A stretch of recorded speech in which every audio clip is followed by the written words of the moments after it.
Hello! Good morning sa inyong lahat.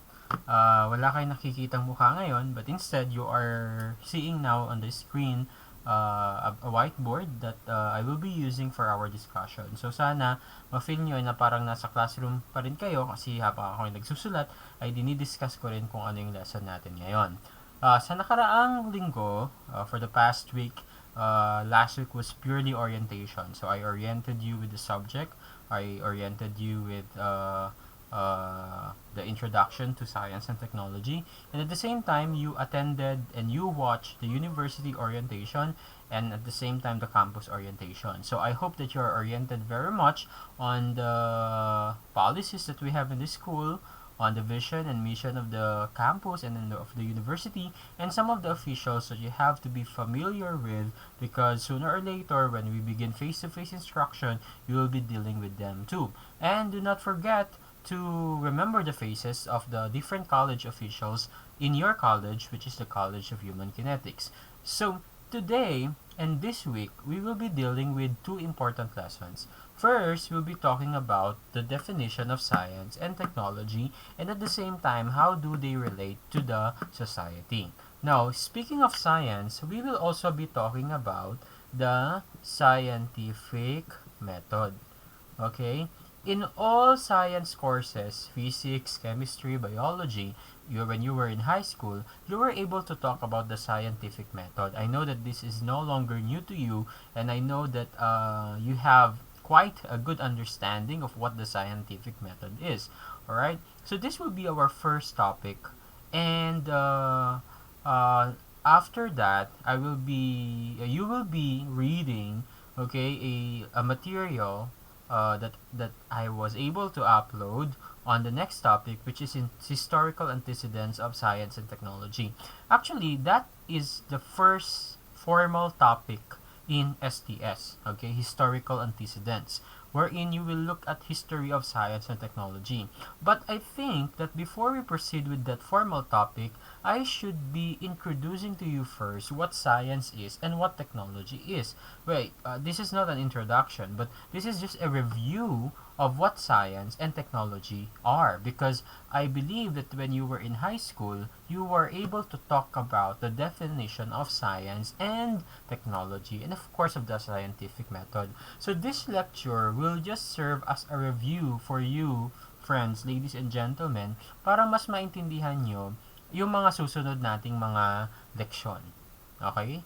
So, titignan nyo, okay, may mga uploaded materials ako dyan para sa inyong formal topic number 1. But before that, let us review first what science and technology is. Okay? So let's define science. What is science? Okay? Science, pag sinabi nating science, science is a body of knowledge. Okay? It is a body of knowledge. Pag sinabing knowledge, in Filipino, ito'y kaalaman. Okay? Ito'y katawan ng kaalaman. Kumbaga, grupo ng kaalaman. Okay? So, pag sinabing knowledge, okay, it's awareness of the things that surrounds us. Okay, yun ang ibig sabihin ng knowledge. When you have knowledge, ibig sabihin, you are aware of anything. You are aware of something.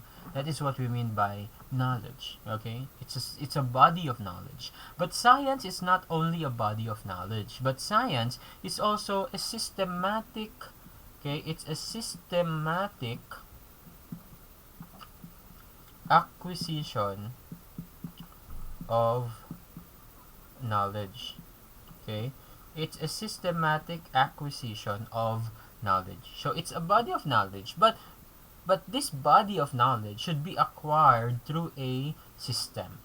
Because if it is not acquired through a system, then we cannot tell that that is already science.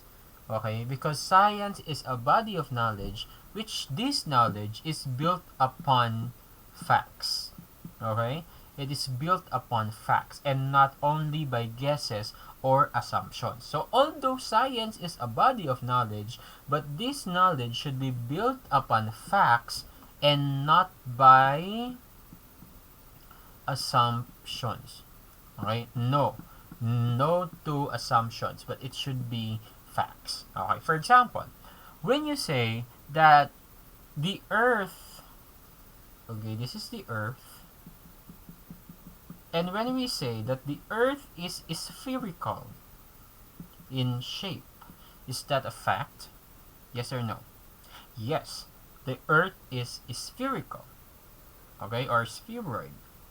And that knowledge that the Earth is spherical belongs now to science. Okay? Pero paano nalaman ng tao o ng isang nilalang o kung sino man na nag-aral nito that the Earth is spherical? So there must be something that that person made or did in order to conclude that the Earth is spherical. Okay? So it's more than what we assume because science should be based on facts. Alright? And facts are produced through studies. Okay? Another example. When we say that the Earth revolves, okay, when the Earth revolves around the sun, is that science? Is that science? Yes or no? Yes, it is science. Okay, we know for a fact that the Earth revolves around the sun. That is what we mean by science.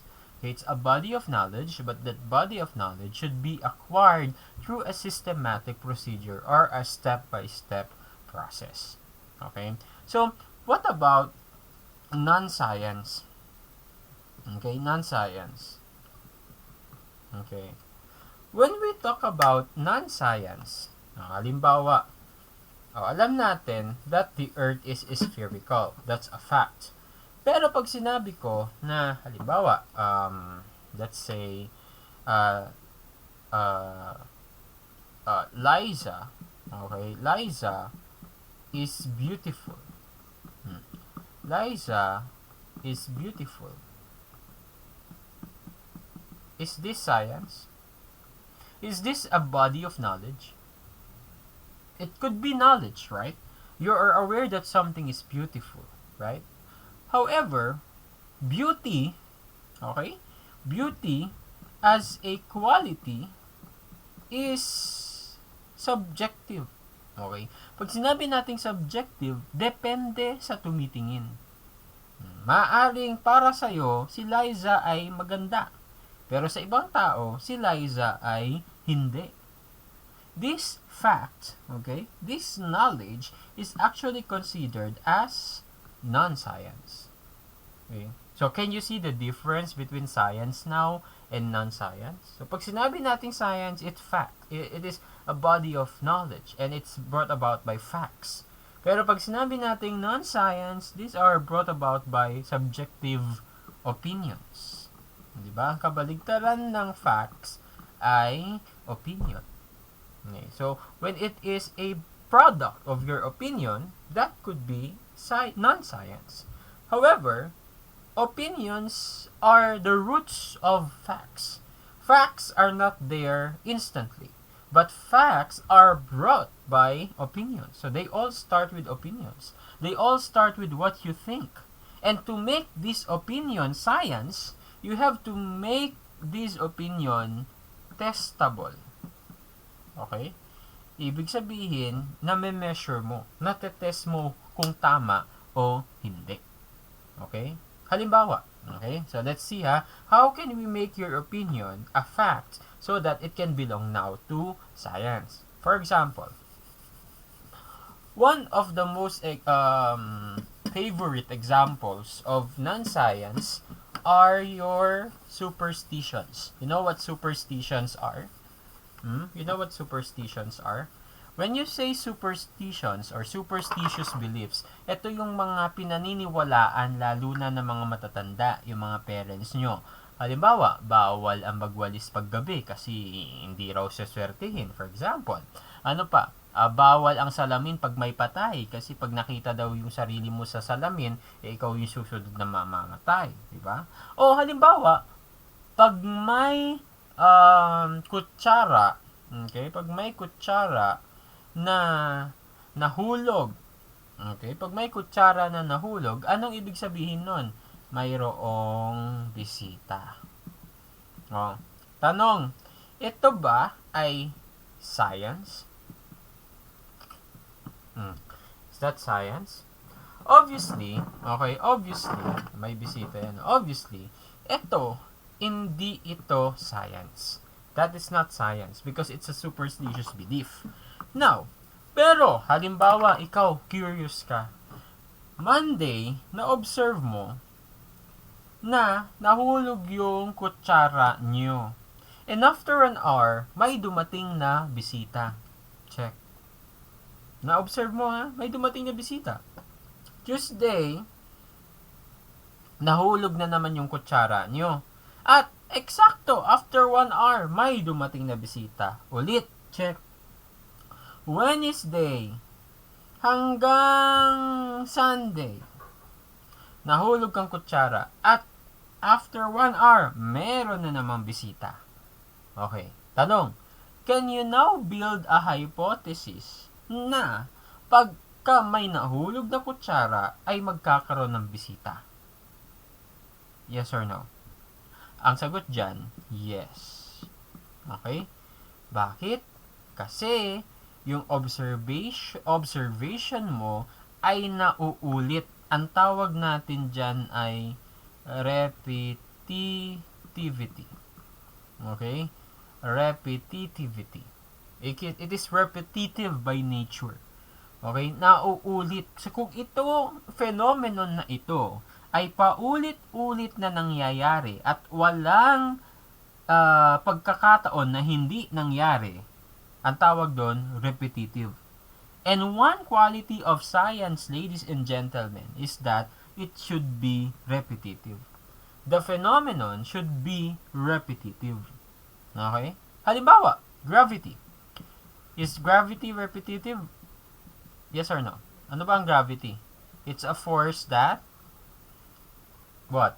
It's a force that pulls all objects downward. So, bawa, itong marker na ito, pag tinaas ko, pinagtawan ko, mahuhulog. Mahuhulog yan. So, kahit anong bagay na ihulog ko, nahuhulog. So, lahat yan nangyayari. Kahit saan ka man napunta sa Pilipinas o sa Earth, merong gravity. At laging totoo ang gravity. That's repetitive. Okay, that's repetitive. Gravity. So, kung isang araw, nagulat ka, nakita ng mata mo na lahat ng bagay lumulutang, pati nanay at tatay mo, isang isang discovery yun. Maaring ang gravity nga ay hindi totoo. Maaring ang gravity ay hindi totoo sa specific na lugar sa mundo. So, it becomes not repetitive anymore. Okay?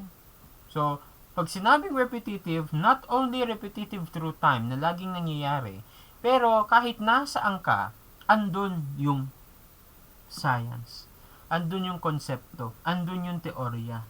And that is a quality of science. So, kung hindi repetitive yung mga sinasabi mo, it is not science. Okay? So, kumbaga, halimbawa, may hindi natuloy na kasal kasi nagkita yung bride and groom a night before the wedding. Once lang nangyari. Hindi mo pwedeng i-claim na, uy, talagang ganito ang mangyayari dyan. Because it is not repetitive. Understand? Okay? So, yun ang ibig sabihin ng science. Science is a body of knowledge, but at the same time, there are qualities that you have to complete para masabi mong ito ay science. Okay? Now, maraming branches of science. Alam nyo na yan, kung ano yung mga different branches of science. An example of a branch of science is physics. What else? Chemistry. Okay, so pwedeng physics. We have chemistry. What else? We have biology. Under biology, may zoology. Merong botany.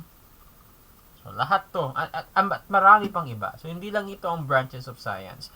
At bawat branch ay merong specific na pinag-aaralan. Okay? Halimbawa, sa physics, is the study of the interaction of energy and matter. Titignan natin yan. Energy and matter. Sa chemistry, we talk about matter. We talk about atoms. You know what atoms are? It's the building blocks of matter. So, lahat ng matter, it is composed of atoms. And atoms have, what are these? Anong tawag dito sa gitna? This is what we call the nucleus of the atom. Anong tawag dito? Yung umiikot sa atom, we call that the electron. So, electrons are negatively charged. The nucleus is composed of there are two components of the nucleus. We have the protons and we have the neutrons. So I know that you have encountered these things already in your senior high school and your junior high school. Okay, so iyaan ay pinag-aaralan natin sa chemistry. Okay? Biology, well, study of life. Okay? Zoology is the study of animals. And then botany is the study of, what is botany? It's the study of plants. Okay? So that is science. Okay? We know what science now is. So, science is a body of knowledge. It's what you are aware of. It's a body of knowledge. Now, let's talk about technology. Ano ngayon ang technology?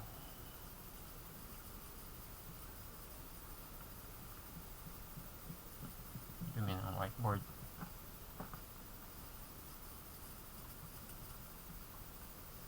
Okay. Now, what is technology? Alright? Now, let's say that science is the knowledge. Technology is the application of science. Okay? So when you use science to make something, that is now technology. Okay? So, sa madaling salita, kung ginagamit mo ang science upang makagawa ng isang bagay na makakatulong sa tao, yan ay parte ng tinatawag nating technology. Okay? Halimbawa, is microscope a product of technology? Yes or no? Is microscope a technology? Yes, this is a technology. Pero, paano ba nagawa ang microscope? The process of doing the microscope involved sciences of optics.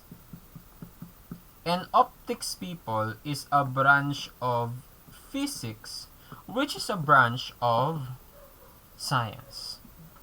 So, walang microscope kung hindi pinag-aralan ang optics. Okay? Ulitin ko. Walang microscope kung hindi pinag-aralan ang optics. Naintindihan? Okay? Halimbawa, natin. Ang microscope, gumagamit ng konsepto ng mga salamin. Kung bakit natin nakikita ang maliliit na bagay doon sa loob ng microscope dahil may mga series of mirrors that amplifies the image. Okay? That amplifies the image. Yung mga mirrors na yan. Pero, paano naayos itong mga mirrors na to para makita natin ang mga maliliit na bagay? That process now, ladies and gentlemen, is a product of science, of optics. Okay? Kasi, meron tayong tinatawag na lens. Okay? Anong tawag sa lens na ganito? How do you call this? Is this a convex lens or a concave lens? And there's also a lens like this.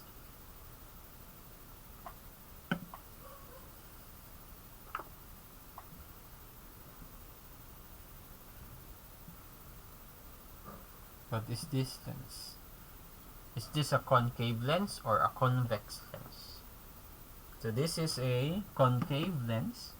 This is a convex lens. Alright? So ito, para mapunta dito, kailangan mo ng science. So the application of science is no other than technology. So, may tanong, kung walang science, meron bang technology? Sa tingin nyo, if there is no science, will there be technology? I will leave that as a question and you will answer that in the comment box. Okay? I repeat, if there is no science, will there be technology? Ang tanong, anong mas nauna sa dalawa? Science or technology? Okay? Now, another example of the relationship of science and technology, okay, is this. Now, kung meron kayong signal sa bahay, alam niyo yung sa TV, yung signal sa TV, excuse me, kung meron kayong signal sa bahay nyo, kaya dream satellite, kaya sky, kung napapansin nyo, ganyan yung itsura nung nasa taas ng bubong nyo. Diba? Okay? Ganyan yung itsura nung disk. Okay? Alright. Now, bakit ganyan? Why? Okay. Now, is this a product of technology? The disk. Is this technology? Yes, that is technology.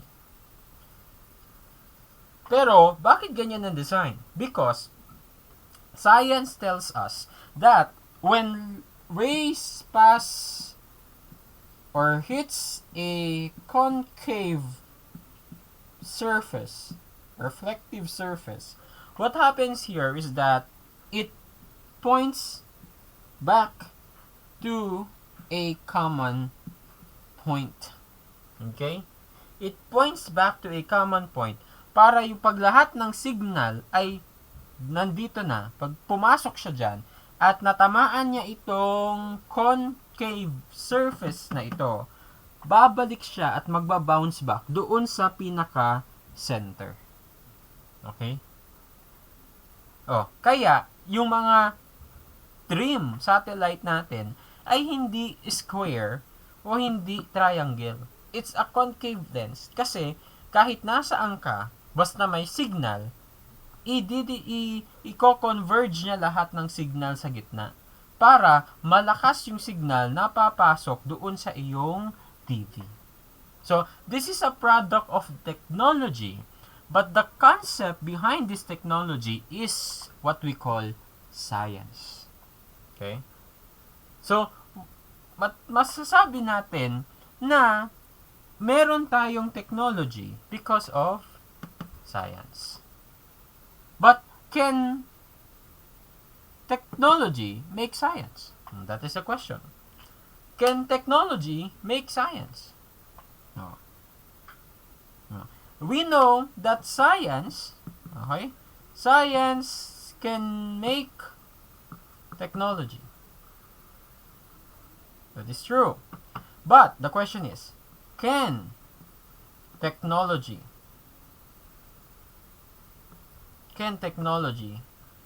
make science? That's the question. So you have to answer that in the comment box. I want to hear your answers. Okay? So can technology make science? Okay? In the comment later, you have to give an example. Okay? You give an example of how technology make science. Nagets? Alright? Alright, so that is science and technology. Okay? That's science and technology. So there is a very close relationship with science and technology. And you cannot actually separate them two. Because science is useless without technology. Okay? But technology is a driving force of science. Okay? Alright. So that's it. That's an introduction to what science and technology is. I hope that you understood it. Now, let's proceed now to the scientific method. I will just brief you on this. I know that you have learned this already. Now, what is a scientific method? The scientific method, ladies and gentlemen, is a step-by-step process. Step-by-step process to prove a hypothesis. Okay, to prove a hypothesis. Alright? Now, lahat ng mga scientifico, mga researchers, mga scientists, at one point, gumamit sila ng tinatawag nating scientific method. Because you cannot just draw a conclusion without doing something to prove it. Halimbawa, nag-away kayo ng girlfriend mo. Okay, you have a girlfriend or a boyfriend, nag-away kayo. At sinabi mo sa kanya na mag-break na tayo kasi nambababae ka. So your conclusion is nambababae yung boyfriend mo or nanlalalaki yung girlfriend mo. Ang tanong, totoo ba? That's the question. Is it true? What is the basis of your claim? What is the basis of your claim? Anong basehan mo at sinabi mo na nambababae ako? May ano ka ba? May ebidensya ka? O, di ba? So, when you're trying to find an evidence of your claim, you do scientific method. When you're trying to prove your claim, and you're trying to prove your claim, that's scientific method. And in science, pag sinabi natin yung claim na sinasabi ko, that is your hypothesis. Okay, that is your hypothesis. So what is the first step in the scientific method? Una, observation. Observe. You use your 5 senses. Observation entails the use of not all your 5 senses, but it could be 2, 3, 1, or whatever. Kung ilang senses ang pwede mong magamit sa observation. And from your observation, you can draw a problem. Okay? You can draw a problem from your observation. When you identified your problem already, you formulate your hypothesis. Okay? You formulate your hypothesis. And hypotheses are scientific guess. Cannot be anything, but it should be scientific guess. After your hypothesis, you have to prove your hypothesis, perhaps by doing experiments. Okay? By doing experiments. And while doing experiments, you have to gather data. So while doing that, you have to gather data. And from data na nagather mo, you have to analyze the data. And when you're able to analyze the data now, you draw conclusion or generalization. And, of course, it is important that you don't only draw the conclusion and make it available to yourself, but it should be made available to the community. That's why the last step is report your findings. Okay? Report your findings. That's very important. You have to report your findings. Okay. I'll give you an example of the scientific method. Okay.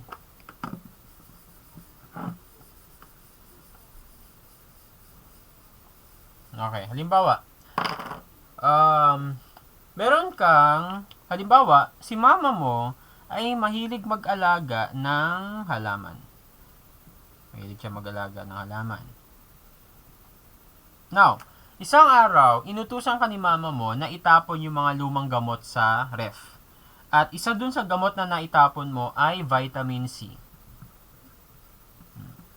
Ngayon, may dalawang halaman si mama mo sa labas. Pagkaparehas ang laki, magkaparehas ang uri ng halaman, at pagkaparehas ang paso at ang lupa na nasa loob. Parehas lahat. Ngayon, natripan mo na itapon yung vitamin C doon sa unang halaman A. After 1 week, na-observe mo na si halaman A ay mas matangkad kay halaman B. Naisip mo tuloy, pag ibebenta ko yung halaman para mas mabilis siyang mag-grow, to increase the growth of the plant, I should put vitamin C. So, anong nangyari? Anong nangyari doon? Napansin mo na tumangkad yung halaman, pero yung B, yung A, mas matangkad kaysa kay B na kasi nilagyan mo ng vitamin C. Anong tawag doon? We call that observation. Did you use your 5 senses? Yes. What senses did you use? Sight. Ano pa? Hinawakan mo. Naamoy mo yung bulaklak. So, you did observation. Ngayon, ano yung problem doon? Ang problem na nakita mo ay ito. May effect yung vitamin C. Anong hypothesis mo? Ang hypothesis mo, pag nilagyan mo ng vitamin C yung halaman, ay mas mabilis siyang tumubo. Mas mabilis lumaki yung plant. Ang tawag natin dyan, hypothesis. Para ma-prove mo yan, hindi mo agad-agad sasabihin, Mama, lagyan mo ng vitamin C yung halaman. Hindi pwede. Malay mo may umihi palang kambing o kaya aso dun sa plant A at yun yung dahilan. So, hindi mo pwedeng sabihin agad. Patunayan mo muna na tama yung hypothesis mo. And how can you do that? Make an experiment. So, ganito. Paano yung experiment mo? Ma, pahingi naman akong halaman mo. Yung bata na halaman. Yung bago pa lang. Parehas na halaman. So, what do? You go get a plant. Same type. Same pot, same lupa. Same lahat. Now, you go get the vitamin C again. Pour it on plant A again. Okay? Pour it on plant A. Ngayon, dito sa plant B, pwede ka maglagay ng ng fertilizer. Kumbaga, fertilizer na ginagamit sa palay. Tapos, kumuha ka ulit ng isa pa. Parehas din. Yung C, wag mong lagyan ng kahit ano. Okay. Now, anong tawag natin kay A? Ang tawag natin kay A ay experimental. We call this treatment. Okay? Treatment group. Experimental group. Ang tawag natin kay C at kay B ay control group. Control sila. Kailangan meron ka nito para mapatunayan mo na tama yung A mo. May basehan ka. So, may experimental ka at may control. So, you did the experiment, you designed an experiment, and then you analyze the data. Pero you gather data. After 2 weeks, what will you do? You measure the height of the plant. You measure the width of the stem, the diameter of the stem, or the circumference. Or maybe you measure the size of the flower. So, there are many things that you can gather. Okay? So, when you gather data, what do you do with the data? You analyze the data. So, napansin mo, mas matangkad nga si plant A. Si plant B naman, matangkad din kasi nga nilagyan mo ng fertilizer. Pero si plant C ang bansot. Ibig sabihin, mas matangkad si A talaga at saka si B. That's your analysis of data. What can you conclude now? Is vitamin C an effective plant growth enhancer? Your question is that. Your hypothesis is that vitamin C is an effective plant growth enhancer.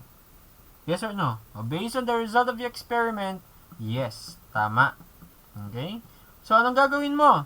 Hindi mo sasarilinin yon. Punta ka kay mama mo. Mama, may mga vitamin C ka pa ba dyan? Lagyan natin sa halaman para mas mabilis tumubo yung halaman mo. Okay? So, you report your findings. So, mas makakabenta si mama mo ng plants na mas mabilis. Okay?